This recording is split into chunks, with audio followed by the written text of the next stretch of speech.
मध्य प्रदेश में premium petrol की कीमत 100 रुपए तक पहुंच गई है। साधारण पेट्रोल भी तेजी से सैकड़े के करीब पहुंच रहा है। लगातार बढ़ती कीमतों ने लोगों को काफी परेशान कर दिया है।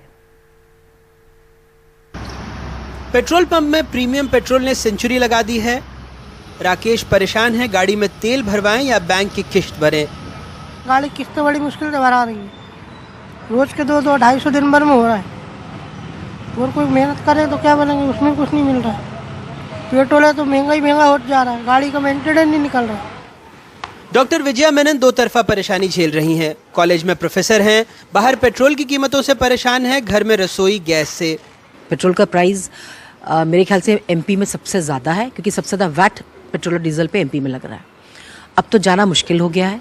सबसे बड़ी बात, इस कोविड के कारण तो हमारी पूरी तनख्वाहें आधी कर दी, इंक्रीमेंट है नहीं। 1-2 साल तक तो मेरे ख्याल से इंक्रीमेंट हम लोग एक्सपेक्ट भी नहीं कर रहे हैं, तो हम कैसे जाएंगे? बहुत बड़ा प्रॉब्लम अराइज हो गया है। और ऐसे फ्यूल प्राइस चढ़ते जाएंगे तो हमें तो जाना बंद करना पड़ेगा या हमें वॉकिंग करना पड़ेगा। सोमवार को भोपाल में प्रीमियम पेट्रोल की कीमत 100 रुपये 61 पैसे थी। साधारण पेट्रोल की 96 रुपये 96 पैसे, डीजल की 87 रुपये 51 पैसे। मध्य प्रदेश पूरे भारत में पेट्रोल और डीजल पर सबसे ज़्यादा वैट वसूलने वाला राज्य है। यहाँ पेट्रोल पर 33% वैट लगता है और इसके अलावा हर लीटर पर 4.5 रुपये का सेस भी लगाया जाता है। इसी तरह डीजल पर 23% वैट के अलावा 3 रुपये प्रति लीटर सेस देना होता है। इस फर्क को मध्य प्रदेश महाराष्ट्र की सीमा पर बसे खेतिया से समझें। सीमा के इस पार खेतिया में पेट्रोल 58 रुपये 26 पैसे बिका, जबकि दूसरी तरफ यानी महाराष्ट्र के खेड़ दीगर में 95 रुपये 67 पैसे। पंप मालिकों की एक और मुसीबत है, कीमत 3 अंकों में पहुंच गई, लेकिन कई जगहों पर मशीनों में 3 अंकों में कीमत का डिजिटल डिस्प्ले नहीं है, तो पेट्रोल बिक नहीं रहा। जो हमारे यहाँ डिस्प्ले है, आप देखिए एक डिस्प्ले आता है जो डेली के डेली रेट बताता है, मशीन के अलावा उसमें भी रेट कैसे चेंज होगा ये अभी हम पता कर रहे हैं कंपनी वालों से भी। सरकार में एक मंत्री जी वर्तमान के सवाल पर सोलर ऊर्जा टाइप भविष्य के जवाब दे रहे हैं, दूसरे सवाल सुनते ही कार चलाने लगे। ये तो पेट्रोल और डीजल के दाम भारत सरकार ने जो वहाँ पर डेली बेसिस पे जो अंतर्राष्ट्रीय लेवल पे होते हैं उसके अनुसार तय होते हैं। अगर वहाँ कम हो जाते हैं तो इधर भी कम हो जाते हैं, बढ़ जाते हैं वहाँ बढ़ जाते हैं। तो वो एक पूरे भारत में उसका किया जाता है। अपने यहाँ टैक्स भी तो ज़्यादा है सर।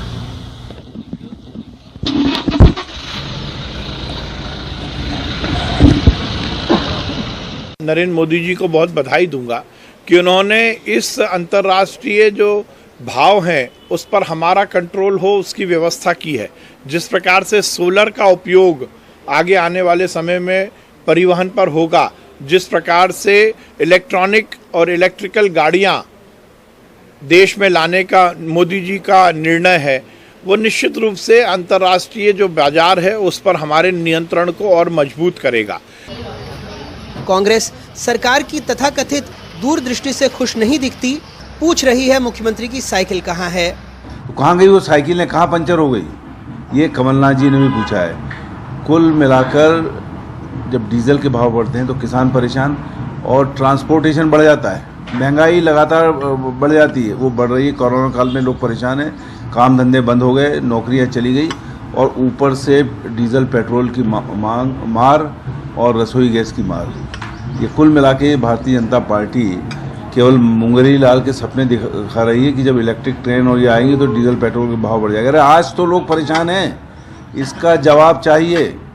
और हम लोग 22 तारीख को जब विधानसभा सेशन चलेगा साइकिल से जाएंगे। ये तो तय है कि बीजेपी की साइकिल गायब हो गई, लेकिन ये भी लगता है कि प्रतिपक्ष की साइकिल भी पंचर ही पड़ी है।